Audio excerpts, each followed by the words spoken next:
let's get it going. Ladies and gentlemen, welcome back to Yo Absolutely favorite podcast. Riffin with Griffin, yeah. Whoa, whoa, whoa. Yeah, yeah, Riffin with Griffin. Riffin with Griffin. Riffin with Griffin, yeah. Whoa, whoa, whoa, whoa. Riffin with Griffin, baby. Everybody, welcome back to Riffin with Griffin. Riffin with Griffin. Once again, we're here doing the podcast live in full effect. Today, we got a lot to talk about, I guess. You know, get caught up on the wedding stuff. Just some real world advice from a grown ass man is back. I saw this show, Cowboy BePop. Want to talk about it. Condolences out to the school shooting today and EDC receipts. It's ridiculous. It's a Riffin with Griffin. Riffin with Griffin, yeah. Whoa, whoa. Riffin with Griffin. Riffin with Griffin, yeah. Yeah. Riffin with Griffin, yeah. Shout out to Dopapod, the dope funk band that made that for me. And, you know, here we are once again. Welcome back to Riffin with Griffin. And we live in full effect on YouTube. Riffin with Griffin doing it live. Because that's how we do. That's how we do, y'all. That's how we do. Keeping it live in full effect. That's how we do it. What's going on? First of all, I want to say thank you for being here. Make sure you hit the subscribe, subscribe for me and hit the notifications so you get the live notifications. Hit those likes. I see a bunch of people in here and I don't see them likes going up. The likes help, y'all. You'd be surprised. And putting comments helps too, Put a comment up, hit a like, especially if you're listening. All you people listening, the Apple podcast listeners, I need you to put likes up there too. That really helps. Give a positive feedback and give me some likes there too. I'm on Twitch. I'm a gamer. I Twitch most every day. Call of Duty. I love it. The new Call of Duty is coming out. Love that. And if you want to be a Patreon member, I got extra bonus content coming out there too. So sign up at Patreon at Erik Griffin. Woo! Look at me doing all this stuff right here. So, yeah, guys. Thanks for being here with Riffin with Griffin. I got the chat live. I'm looking at y'all, so I might respond to some of you guys today, and we'll see what's going on there. You guys are a little bit behind, but, I can see the stuff there, so we'll see what's going on. Yeah, but my wedding is coming up, Wedding is coming up. I'm a little bit of a groomzilla. About where I want people to sit and how we want people to, how we want people to be there, the gifts, just everything, like how the ceremony's going. I'm actually really getting into it, and I really enjoy that. So that's, that's pretty cool. That, I feel I step back from myself and I go, oh man, that's actually pretty dope. So I like that I wasn't sure how I was going to be, because normally I'm a little bit like, I don't know. I think we're doing podcasts and stuff like that. You're always analyzing things and overanalyzing. And sometimes it's just time to just like sit back and just have some fun. You know what? And I'm looking forward to it. I am enjoying the process of leading up to it. So it is what it is, y'all. It is what it is. And y'all, everybody always has their rude comments. Don't worry about my business. Her and I have been together 5 years. We live together. It's like we have a great relationship. I love her dearly, and it is what it is. So all you people that are with your, I don't know about her, and get a prenup and all this kind of stuff. We handling our own business, so don't you worry about it, okay? So just mind your business, okay? All right, you know what? Let's take a moment from the comedy podcast, even though, y'all know I get serious sometimes. And just, my condolences go out to, because it happened today, and I'm doing this live, to the people in Texas. There was another school shooting, and this one's bad. Like, they're all bad, but this one's pretty bad. It's a number of students and teachers.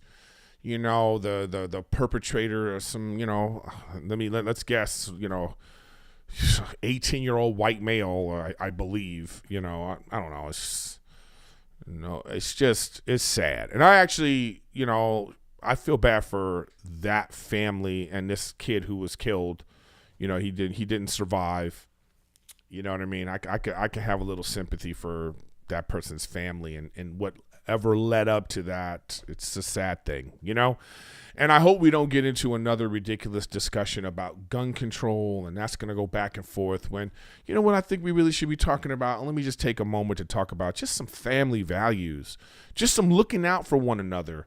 We don't look in our friends. We don't actually reach out to our friends enough. We do it on the phone, but we don't really do it. We don't look in each other's eyes and give each other embrace, see each other and ask, hey, how you doing? Is everything okay? Because like this shooting reminds me of the one that was sort of racially motivated before. Another 18-year-old, it was like an 18-year-old white male with a manifesto on his computer. And it's like, why is it always the same type of thing? What leads up to that? Like, where's the family, man? Like, where's the family looking out for this kid and checking in on him and making sure he's okay? Where are his friends? Where's his people at school? It's not their responsibility. People make bad choices and they have to live with them or they die because of them. But all I'm saying is, what can we do as a society to look out for one another to make sure we're okay? We need more. We need more interaction. We just need more from each other. And I just think that we live in this society where it's just, we just electronically say hello to each other, but we don't really look at each other and just find out, hey, how you doing? How easy is it to be on your phone and just somebody asks you, hey, somebody be like, hey man, how you doing? And then you just write you could be crying and be like, I'm okay. But we don't really know because I don't know. I don't know that you're okay. So I don't know, man. I'm not trying to simplify it. I just have some sympathy right now for everything that's happening in that place right now, for all the families that were just devastated by this today. And it just, for everyone else, it's just, we have to really let's look out for one another. Let's, if you're a young person listening to my show and you have some kid in your class that maybe he doesn't have friends and nobody talks to him and he's wearing all black, or you're feeling some weird vibes, maybe it's time to be you're not trying to snitch on the kid, but maybe it's time to grab some classmates and be like, hey, such and such, how are you? You want to come eat lunch with us? It's so easy for people to put out negativity, That's the internet, man. I talk about a lot about the trolls and what people say, and it's so easy for people to sit what a keyboard warrior does and just put out negativity, to reach out to me and say mean things. Oh, you're fat or this, and I don't like you. And it's man, does everything have to be negative? Does everything have to be negative? Is there a time where we can have some positive conversations with each other? Is there a time that you could just be even you can positively disagree with someone? You know what I mean? Could it just be man, I don't like your take. Here's my take, or here's why I don't like your take. But it's always the same kind of thing. Oh, you're stupid. What an idiot. That's how it's that's the negativity that people put out. And some kid is out there that he doesn't know. I don't know, man. It's just, I don't know how to feel. I guess I do know how to feel. I just feel some sadness, And it's even if, because to me, racism and that kind of stuff, it's a learned behavior. But check this out. Even if you're a family, let's say you're a white family, just using it as an example, and you don't like minorities. Maybe you're a family living in a certain place and you've never met black people and you don't like them, and you look at the news and you think look at all, and you're teaching your kids that. I don't agree with it, but you're hey, yeah, we don't like these people because of this, and that. I still think that person wouldn't want their kid to go out and murder people and get shot by the police or kill themselves. Even if your philosophy is some negative philosophy I don't agree with, there's still some family values Excuse me, I just, wow, see that? That was like a spit. There's still some family values I think that even you would want your kids to have, that they stay alive, that they try to be happy. You know what I mean? So I don't know. It's crazy. It's crazy out there. So, you know, and even as I'm saying this, there's still like a troll idiot in my chat saying some stuff that's like, you know, even at a time like this, you know what I mean? So I'm glad you did that, dude. I really appreciate. So I'm going to block you and hide you from my channel forever. And I wish you all the best in your life. And you know, good luck with everything. And I hope that, you know, I hope the negativity works out for you. You know what I mean? I hope that negativity works out for you. And good luck with your life. Abraham T, who all he has to say is negative stuff. So, I mean, there's someone, that's what I'm saying right there. Even in the midst of me talking about this, there's people that have to be mean, negative assholes. So love and energy goes out to that guy. I hope your life gets better for you. But anyways, like I say, man, just to close, I don't want to keep talking about this, but my heart goes out to those people. And, you know, I hope that we don't get bogged down with a political discussion about gun control again, because to me, that's a separate conversation from, you know, looking out for one another, you know, making sure people are okay, family values, you know, making sure that, like, you know, before someone turns 18, that whatever we're going to instill in our young people, that it's more of a positivity in their lives, and we can all help one another, man. You know, because it doesn't always have to be the extreme in terms of like a school shooting. I mean, maybe it's just somebody that's just down and not feeling themselves today. Maybe it's like your neighbor, your coworker, or, you know, we all don't know about what's going on in our lives. You know what I mean? There's always something going on in everyone's life that we don't know. So maybe it's time that we take a moment sometimes just to be like, hey, just look at each other and be like, are you okay? I'm just asking. I want to make sure you're okay. And that's what I'm saying out to you guys right now as I look right into the camera and I ask all of you right now, how are you? I hope you're okay, and I wish you all the best. All right, guys. Enough of that, right? Whew. So, I don't know what EDC is. You know what I mean?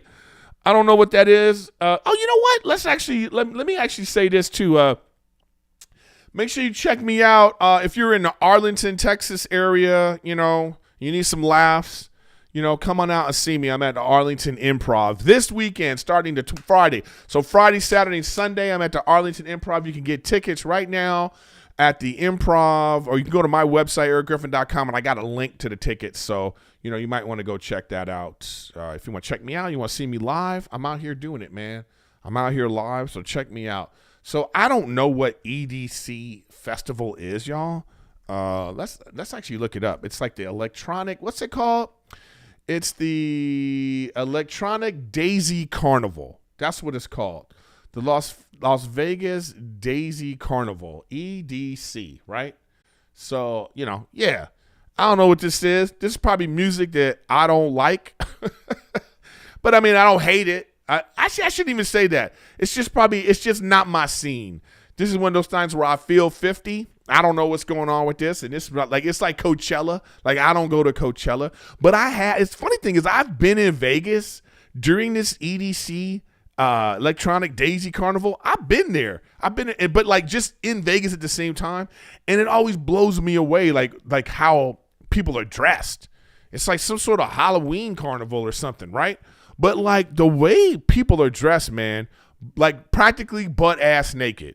And Vegas is already crazy like that. But when the EDC thing is going on, you will see a chick with just panties and like gummy bears on her nipples. You know what I mean? Like big gummy bears taped to her nipples and panties, just walking around. And you just kind of like, okay. And it's like, you know, obviously it's young people, you know what I mean? Like they're in Vegas, so they got to be 21 and up. But, you know, at the festival, they could be it could be any age. You don't even know. But you're just walking around like, whoa, what's going on here? You know what I mean? And it's like, I don't know. I guess like there's sort of like it's like okay in Vegas to kind of be like, kind of gawking, like, hey, look at that. Oh, wow, look at this, you know? Because, like, you know, people will be like, and then it's like, I remember when I was there, it's like, these, like, are very workaholics fandom kind of, like, overlap with EDC. So it was like, I'm walking around just trying to go play craps, and, you know, and people, like, you know, fucking clearly on acid or something, just kind of like, Montez! Oh man, Montez, let's take pictures. You know, and it's like these young people half naked, you know, want to take pictures and stuff. And I'm just kind of like, man, what is going on?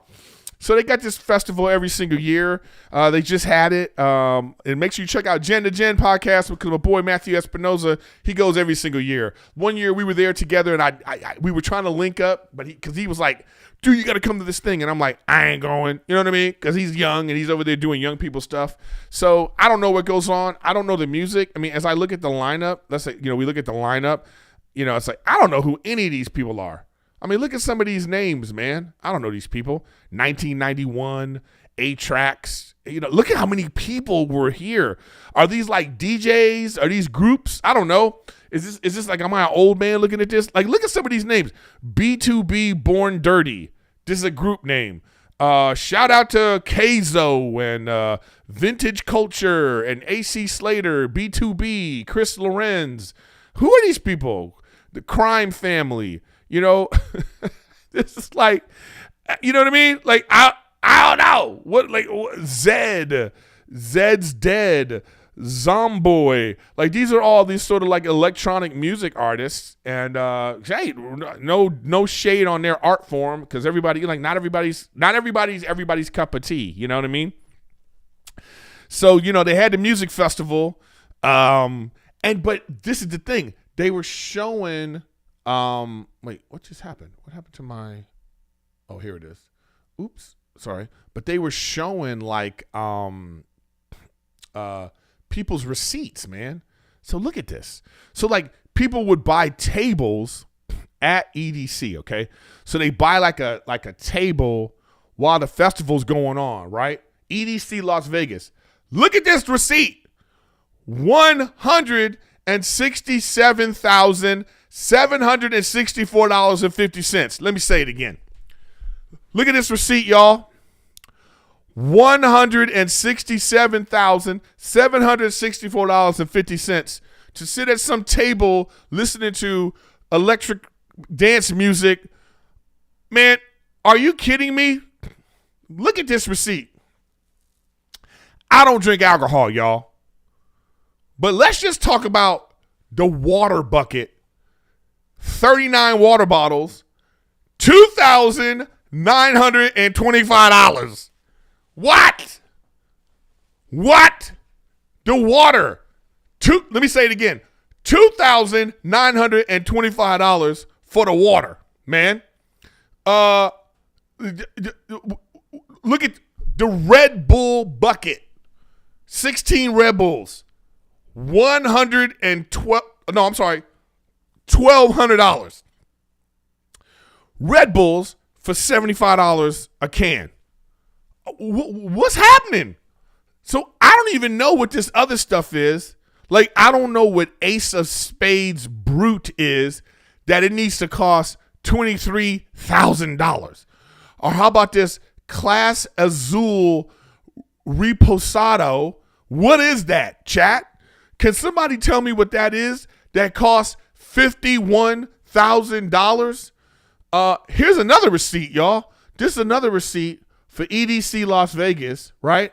And this one, I can't make it bigger, but this one is $277,519.39, y'all.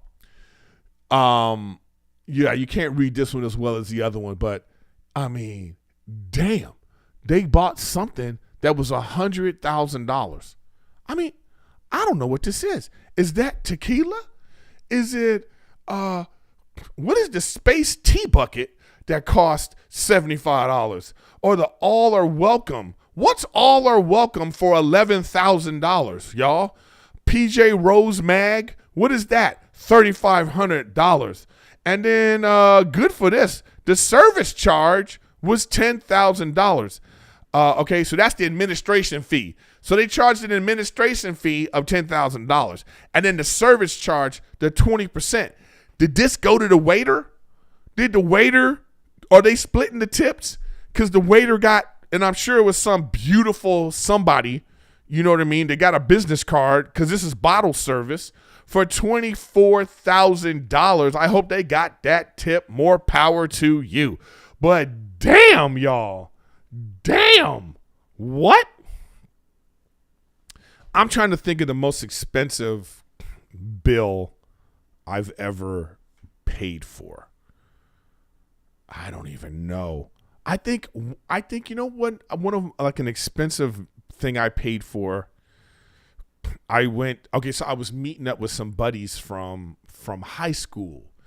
This was a couple years ago. So we all old now. Everybody got glasses and a lot of them are married and you know what I mean? So we all meet up, like 15 of us, and we meet up and we go to this restaurant by the Staples Center. You know, we sitting in there just catching up, like remembering stories, playing basketball, remembering teachers, remembering the dean of students, and RIP out to Terry Matthews, my dean of students. He was a bad motherfucker, man. So, and he just passed away. And so shout out to him. He was a really good man. You know, we just sitting around reminiscing. And so then like, you know, you kind of feeling yourself a little bit because it's almost like a high school reunion, you know, with just a bunch of our guys. And everybody's kind of like, what do you do now? This guy, oh, I'm real estate. This one's that. And you can tell some people are doing well. Some people are doing better than others. You know, one of my friends, he's still like, you know, you can tell he's like that dude in his late 40s, still single, dating a 24-year-old. So there was that guy, you know what I mean? And it was like, you know, so then at the end, the bill comes and I'm like, oh, I'm the dude on TV. So I grabbed a check and I'm like, I got it. Everybody been drinking and buying steaks and that kind of stuff. Didn't even look at the check. I was just like, I got it. Threw the credit card down. Whoo! But, you know, and then it was just like the total floss move. And then like somebody, you know, come like, yo, man, come on, Eric, you don't got to do that. Then I go, it's cool, y'all. You know I'm on TV. Stupid. Man, you know what I mean? Just absolutely ridiculous flossing thing to say is don't worry about it. I got it. Daddy on TV, y'all. Pow, credit card down. Didn't even look at it till like, you know, later, I check in I look in my, you know, the phone. I look at the, you know, checking the credit card and I'm like, God damn, Griffin, why'd you do that? But you know what? It is what it is. It's one of those experiences that later you could tell on a podcast. You know what I mean? So it's like, I don't know. And I used to do that before. I remember when I was coming up as a comic, you know, I just got on Workaholics and whatever. And then it was like season 3 or 4 and some money was coming in better. I was like, damn, this is good. I moved. So sometimes like the comics, we'd hang out. We'd go to One-on-One Cafe after the Comedy Store.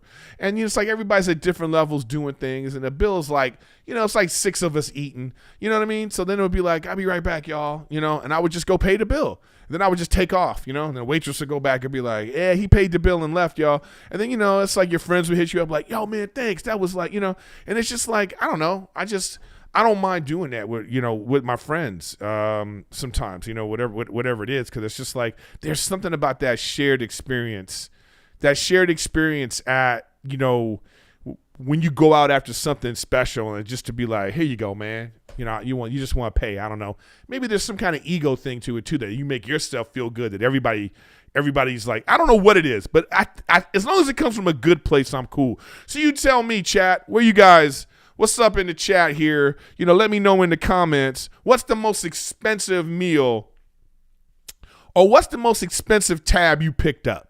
You know, where like you were maybe you were at a hotel and it was your friends and family and you were like, I got it. Or, you know, what, you know, let me know, man. Anybody ever spend over $1,000 at dinner for a bunch of people? You know, that's like, and if you like one of these rich folks, you know, even for people like that, you know, I know some people do like a little thing where like you going out with your friends and everybody wants to stay connected. So you put your phone in the middle of the table and you're not supposed to touch it. And whoever can't resist touching their phone, they pay the bill, you know? So I see some people in here already. J-Dog said he spent $500 sometime. Michael Mendoza said he spent $600 at the Water Grill in downtown LA. Whoo, that one's a lot. Actually, check this one out. I got a recent one I just did. So I don't know if you guys know this, but Rick Glassman, and shout out to Rick and Take Your Shoes Off. I'm on this episode of Take Your Shoes Off this week. Rick and I were in Cleveland together, and we did an episode out at his parents' house, and I had the greatest time with Rick and his family. I love me some Rick Glassman. You know, I really do. He's just really one of my best friends, and Rick is actually going to be the officiant at my wedding. That's how much I love Rick. My girl loves Rick too. So Rick's going to be the officiant at my wedding. So we wanted to meet up. So we went to this place. Shout out to Vibratos. It's this dope jazz club in Bel Air.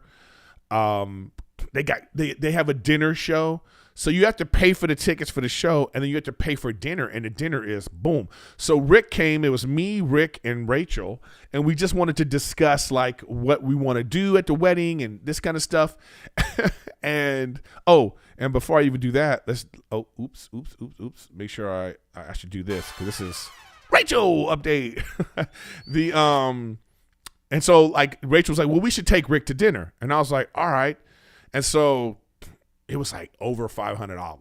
And then it was like, because we all like, I got a steak, she got a steak, I think he got a steak, and then Rick is picky as hell. So Rick will be like, I need this, and I would like an appetizer, but no this on it, no that on it. Can you please that? Do you have this in the back? Can you get barbecue sauce? Rick, like when you order with Rick, it's a freaking production.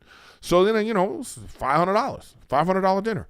So, and I like eating like that, I even took, when remember, did I guys tell you the story about how I went out? I took Wiggy to dinner, and we went to like Boa, and he got sick.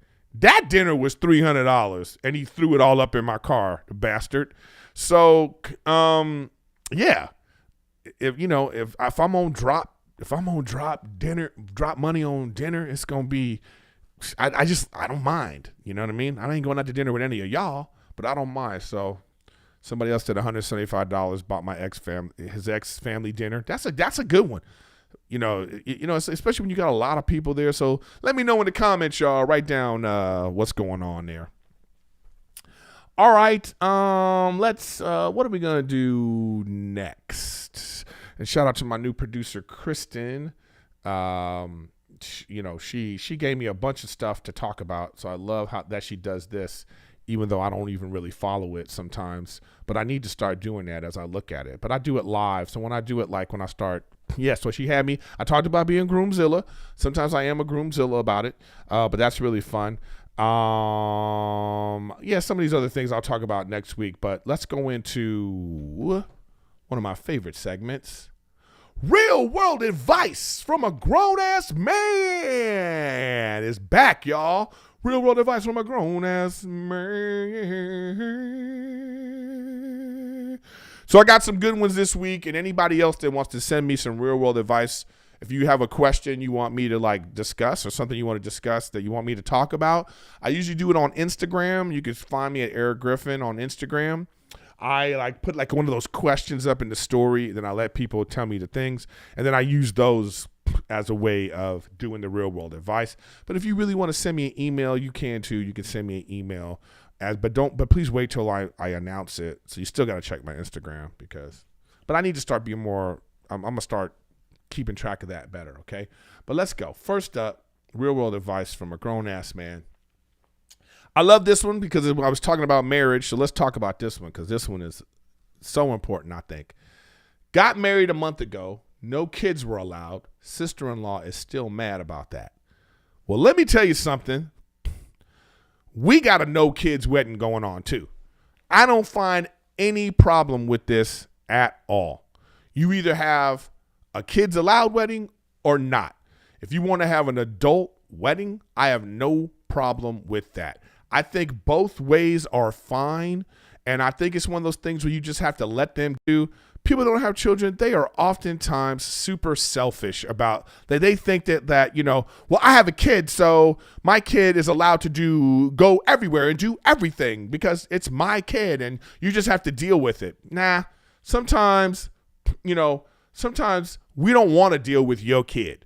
I didn't enjoy making your kid, so why do I have to deal with your kid? You know what I mean? So I don't think there's anything wrong with this if you want to have a adults only wedding. You just have to you have to do that way ahead of time. You got to tell people with kids ahead of time, like babies and stuff, like little toddlers, like, yeah, we try not to have toddlers at the wedding.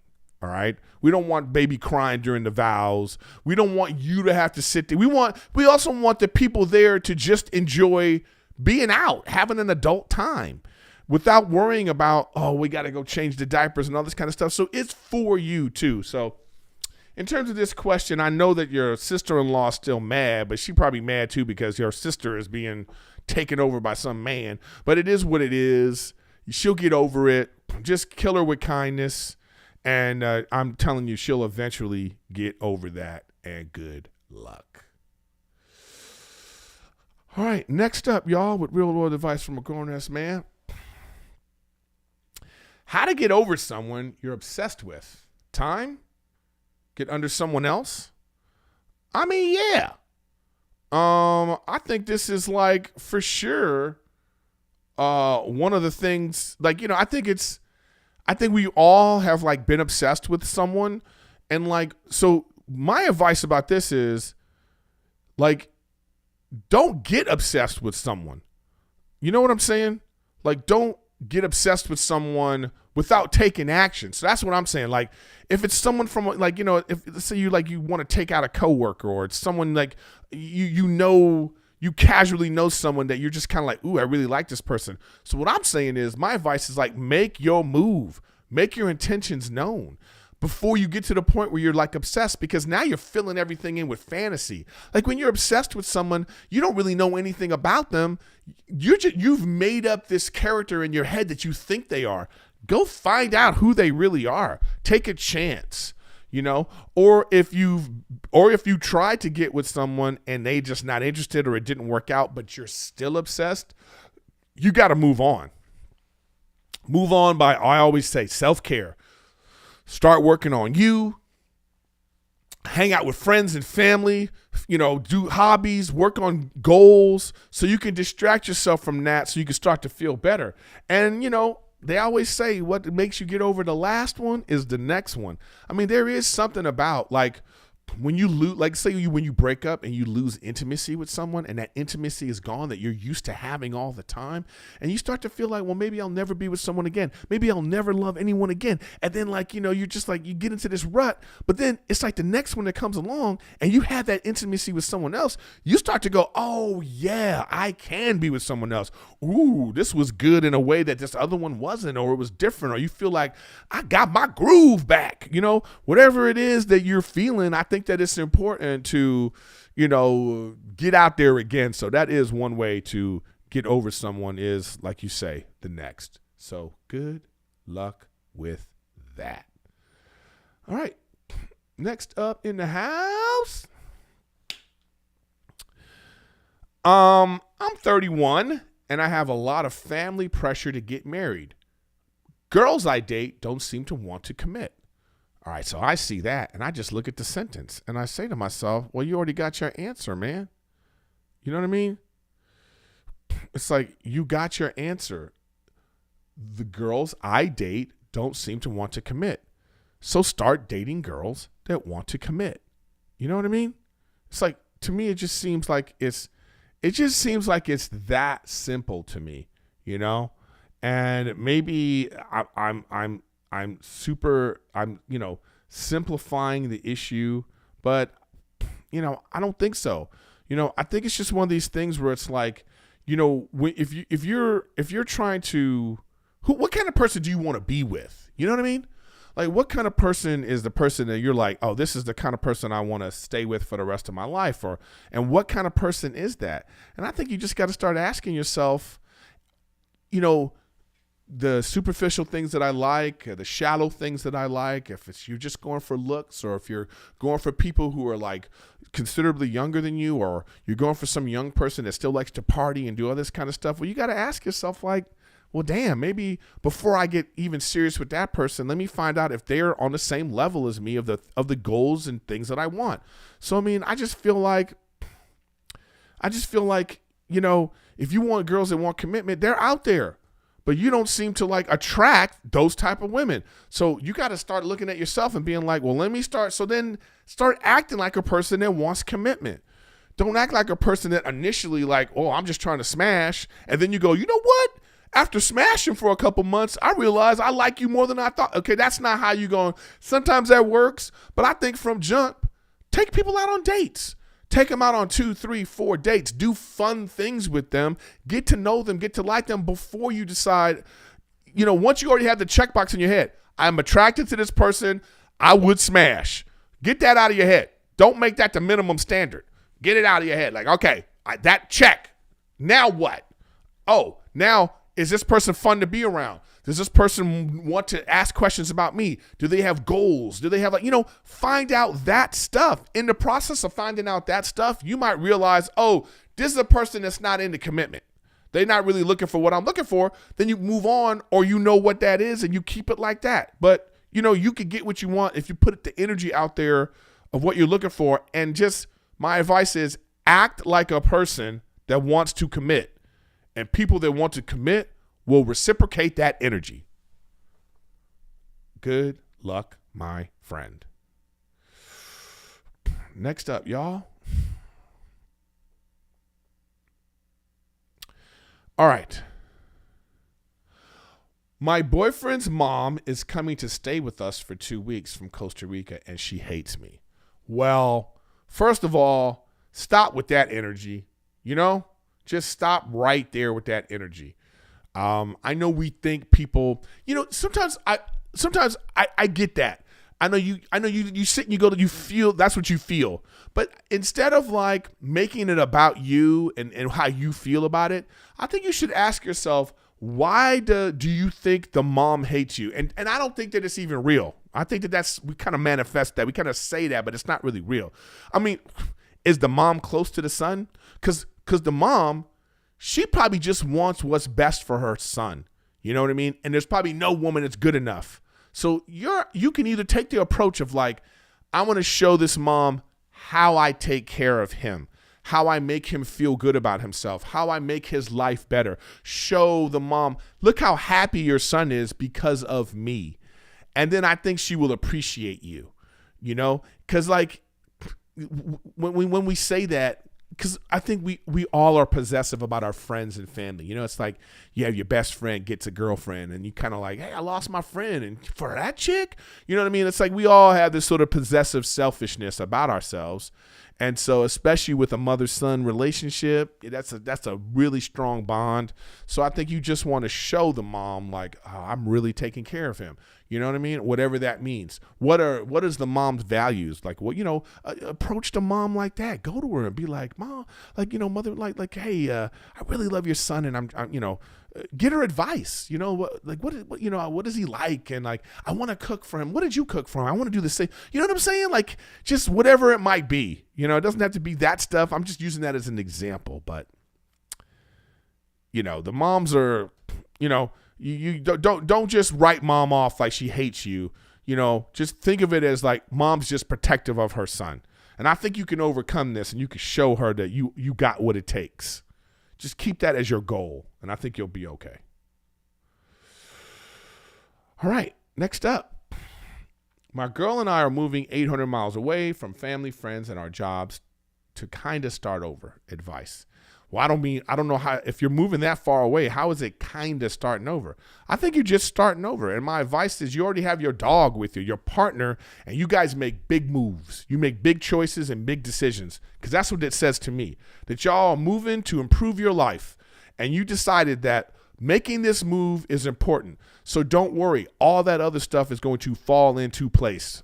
Trust me. You're going to make new friends. You're going to make new hobbies. You're going to find things to do because you guys are adventurous and you're go-getters and you make big moves. So trust yourself that you're going to make, that this was the right choice, and you're going to find stuff. You're going to find people. You're going to find hobbies, because look, one city's just like another city, man.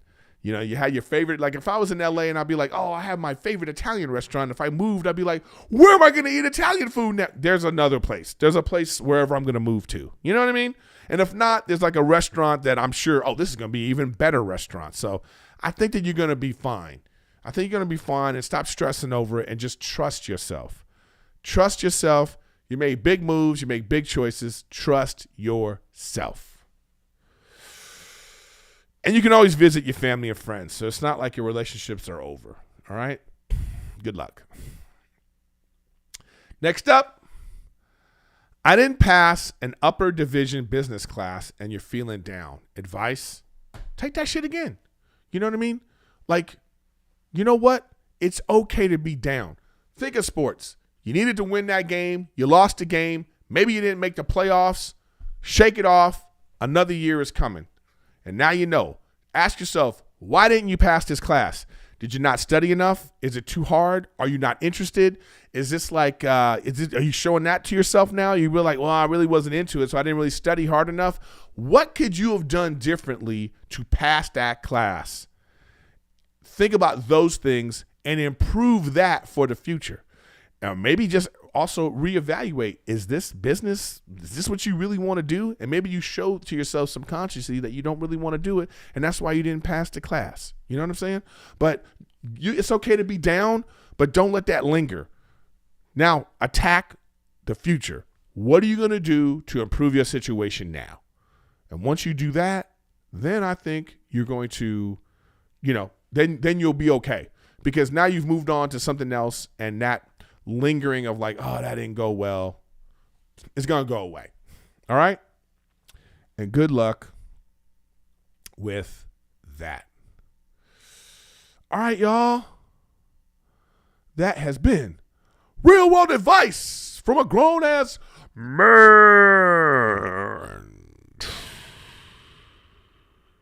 Okay. Where we at now, y'all?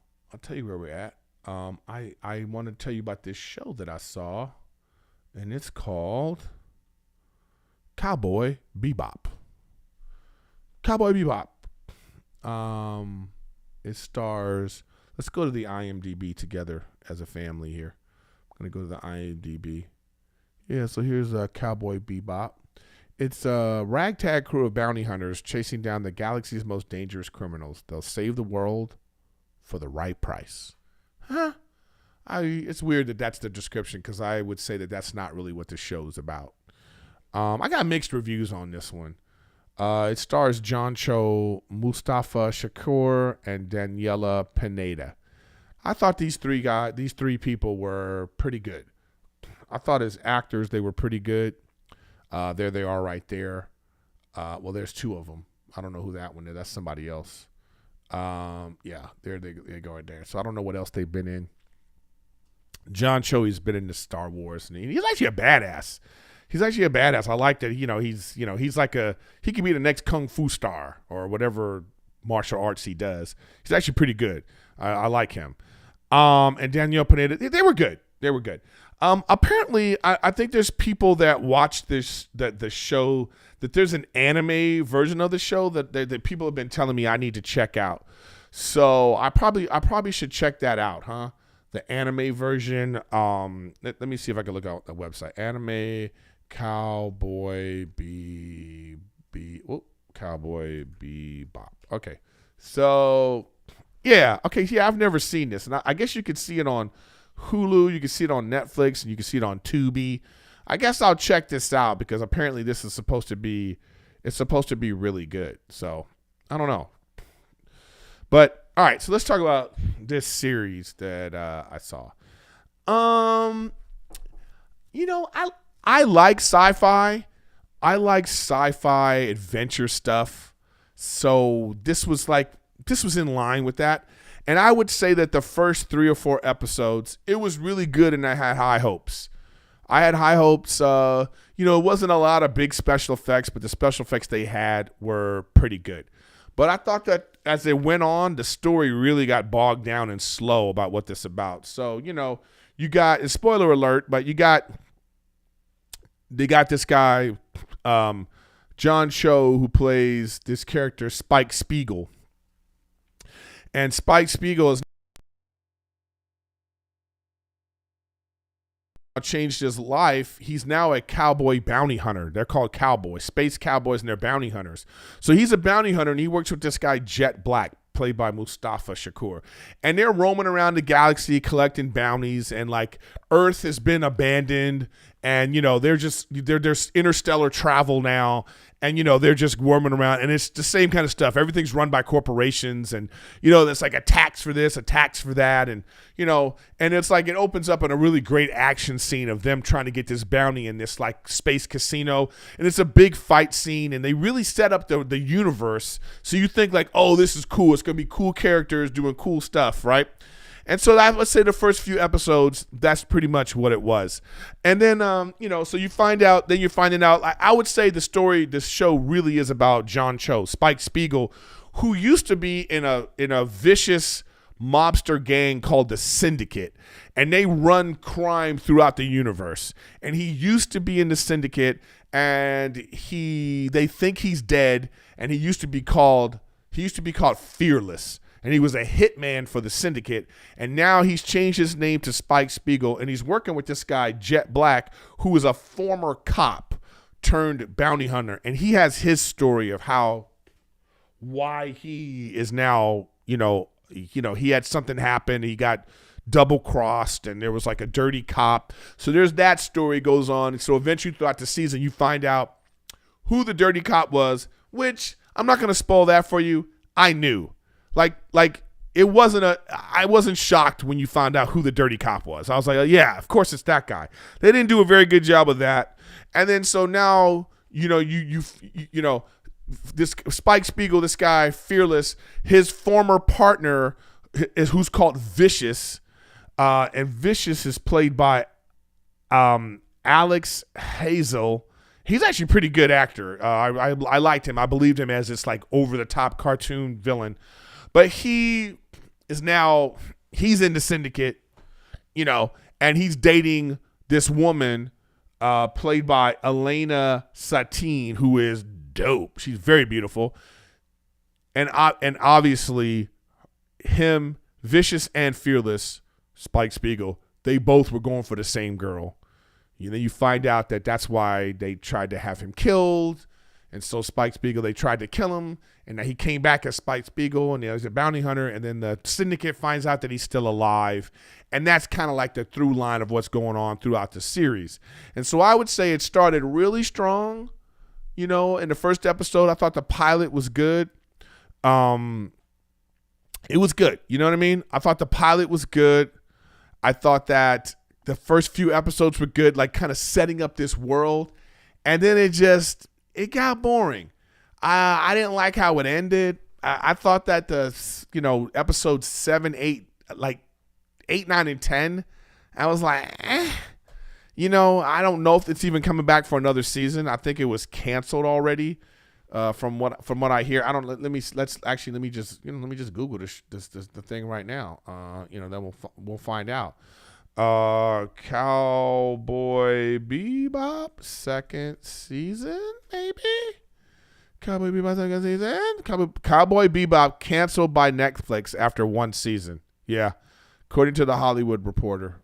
And I'm not surprised because it's probably an expensive show to make, and it probably just didn't get a lot of views because the special effects are pretty good. The spaceship and all the this fake world that they're in all the time, so it was probably very expensive and they just didn't want to finish it. So this article, that was fast. Netflix cancels its ambitious, widely hyped, and ultimately widely disappointing anime adaptation. That's actually a great description. Better description of the show than the description of the show. A disappointing anime adaptation. So I still say watch it, especially watch a first few episodes. But once you start to get into the story of where it's going, you're going to see what I'm saying. It becomes a little boring, but I say it's worth watching. I didn't think it ended well. So I'm only giving that maybe 2 woo-woos. Whoa, whoa. Cowboy BeBop. Yeah. So that's all I have to say about Cowboy Bebop. But it's like I watched it, so I wanted to, it's like you watch a show, you gotta. I felt like I like watching a show and then coming telling you guys about it, because there's so many things to watch, and then you either like my reviews and you're like, or you're just like, oh, I gotta go watch because I think this guy's, I hate what he says, and you still end up watching it. So I'm just giving you like some things for a show. Has anybody watched any of the other shows that I've asked you about? You can let me know in the chat. Anybody watched Outer Range on Amazon? Have you watched that one? And what did you guys think of that one?